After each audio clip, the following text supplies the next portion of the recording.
Okay, this bit here has very strong sentimental value to me. This was the Myler bit that I bought for my first horse, Brandy.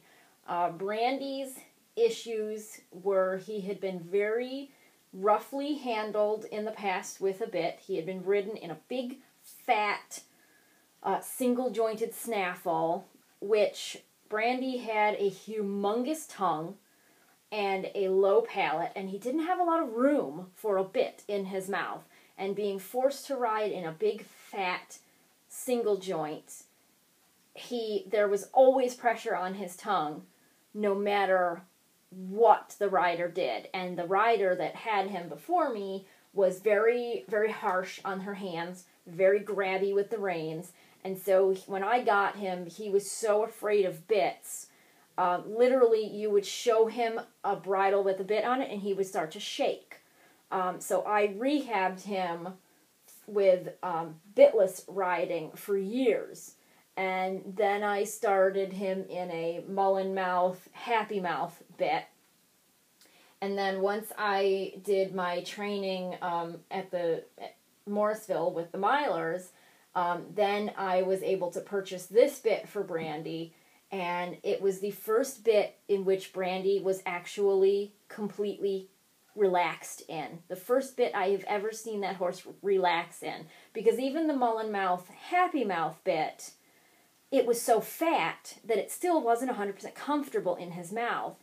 And so he was more comfortable in the happy mouth, but he still wasn't relaxed. With this bit, he relaxed into the bridle. He relaxed. He stopped tensing, he stopped throwing his head to the ground or throwing his head up with any pressure on the reins.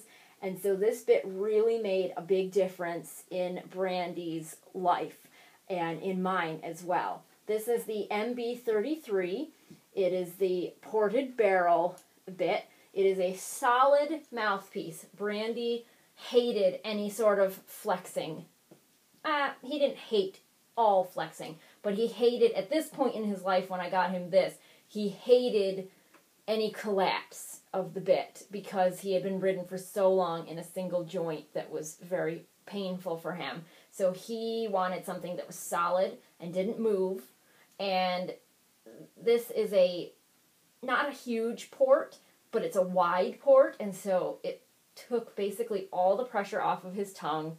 His tongue was able to, you can see it's got a nice curve this way too, so even, his tongue would lay through here comfortably. It laid comfortably on his tongue, and then when it was active, when the bit was activated, he still had this port to throw his tongue through. It does have the independent side movement, so I could give him much clearer directions, which he also appreciated. And so this bit is a fantastic bit for a horse like Brandy, one that has been ridden for a long time in a jointed mouthpiece and detests any sort of movement in their mouth, and one who has a huge tongue. Somewhere I have a picture, I wish I had it with me right now, of Brandy's tongue being so big. I mean, you could literally you lifted up here to his cheek, and his tongue just came spilling out of his mouth. His tongue was huge. He did not have much room for a bit in his mouth. And so this being nice and small and smooth, this fit right in there without hurting his tongue. No collapse. It didn't hurt him. He went beautifully in this bit. And then eventually moved into the combo bit with the 05 mouthpiece. But this is the bit that he rode in for many years.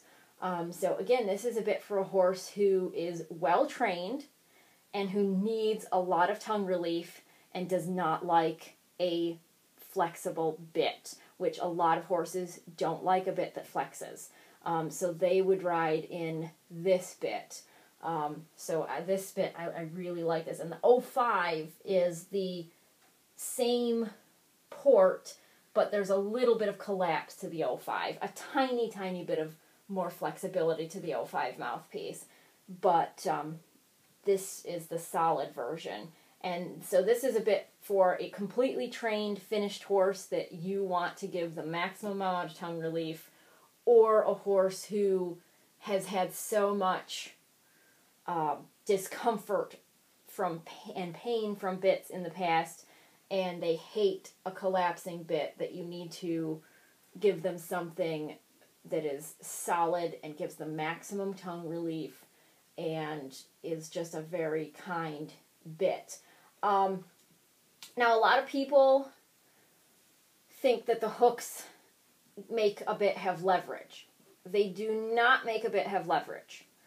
Leverage is caused by there being a ratio between the shank and the purchase. The purchase is the part of the bit above the mouthpiece. The shank in a curved bit is the part below. Because these are exactly the same distance away from the mouthpiece, there is no leverage. There is a tiny bit of pull pressure.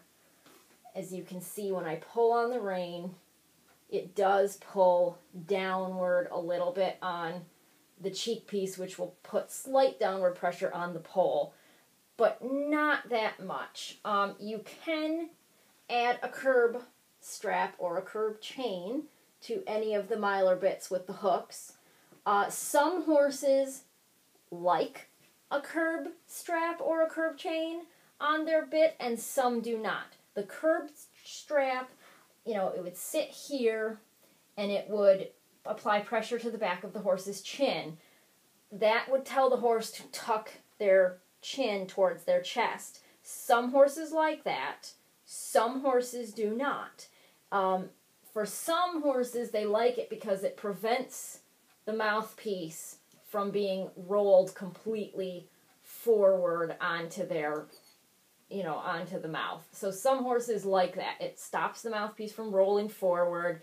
It splits some of the pressure put on the reins onto the chin. Some horses like that.